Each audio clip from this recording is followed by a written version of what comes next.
Hi everyone, my name is Danny George and I work in forestry. And today we are going to talk about how to be safe in the forests of Transylvania.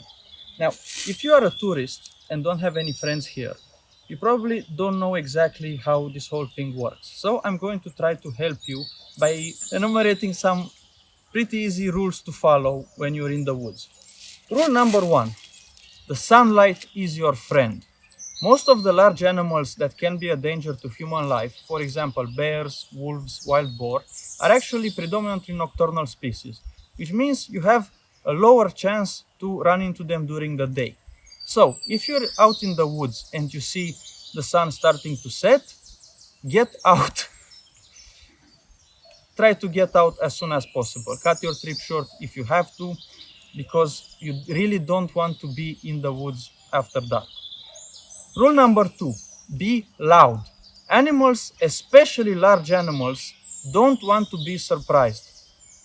Speak up, whistle, make as much noise as you want. Let them know that you are here, because there is a bigger chance that they will just avoid you. Remember, animals are afraid of humans for good reason. They don't know that you don't have a gun. They don't know that you aren't going to hunt them. So usually when they hear, smell, or see humans, they run away.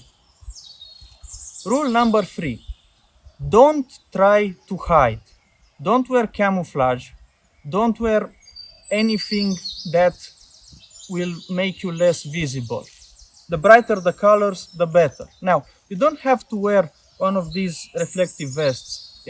These are actually part of our official forestry uniform, but it's recommended that you wear something easy to spot by an animal. Rule number four: try to bring some friends. The bigger the group, the safer you are. Don't go alone, ideally. And that's especially true. You can't really make that much noise if you are alone. Like, imagine you are just walking around in the woods talking to yourself very loud and you run into a group of people. They're just going to think you're a weirdo. Rule number five: don't go into danger. If you see something that you think is not safe, for example, if you found tracks of large animals, don't follow them.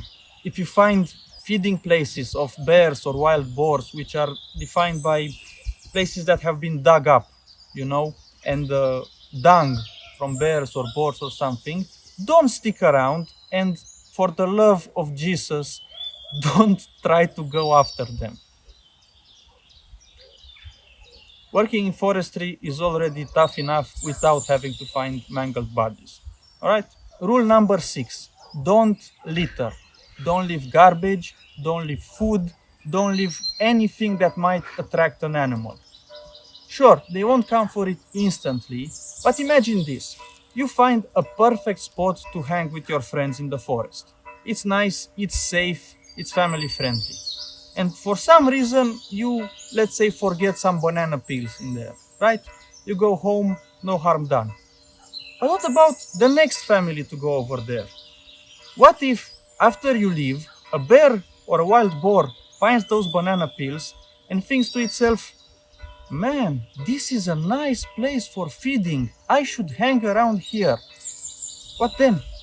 You just put someone's life in danger only because you are too lazy or not careful enough to pick your garbage. Don't do that. Also, the fines for that are pretty steep. Trust me, you don't want to spend your money on a fine like that when you could just spend it on the beauty of Transylvania. We have really nice hotels and really nice tourist attractions. The food is good too. And as a final rule, if you see a large rotten tree, don't try to approach it, and if you do, don't try to play around with it, for two reasons.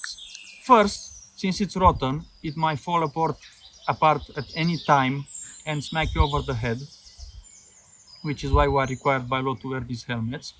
And rule number two: most hive-making insects like wild bees, wasps, and those red ants we talked about in our last video make their nests in these rotten trees. And you don't want to poke around a hive or something like that because you might get stung. And trust me, that's not a fun experience, especially if you have a big beard like I do. Like, picking angry wasps out of my beard is half the forestry job. Don't envy me. Now that we covered the rules, here's some recommendation. Recommendation number 1. Try to have a friend that is a local. You know, someone who already lives here and can show you the ropes and can act as a guide of sorts in the forests. Recommendation number 2. Try to have a dog with you. It doesn't have to be your dog. Most of the cabins and stations and hotels around here have some, let's call them stray dogs, that hang around and get fed by tourists. Now, usually if you feed one of these dogs, he will follow you around on your trail and return home by himself. Trust me, they know the place, they know how. You should do that.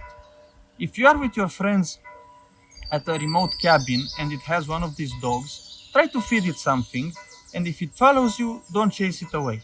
It might actually save your life. These dogs know how to warn you of danger, and they know how to lead you home in case something happens.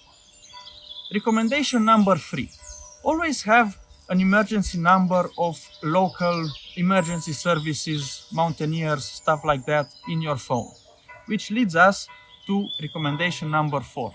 Keep your battery full. Don't go in the woods without a full battery. Now, as you can see, the light is starting to go away, which means our best friend, the sun, is going to sleep. Which means I need to get the hell out of here before I run into some trouble. Doesn't matter how much experience you have, doesn't matter what type of job in the forest you have. When the sun goes down, you get out. Danny George out.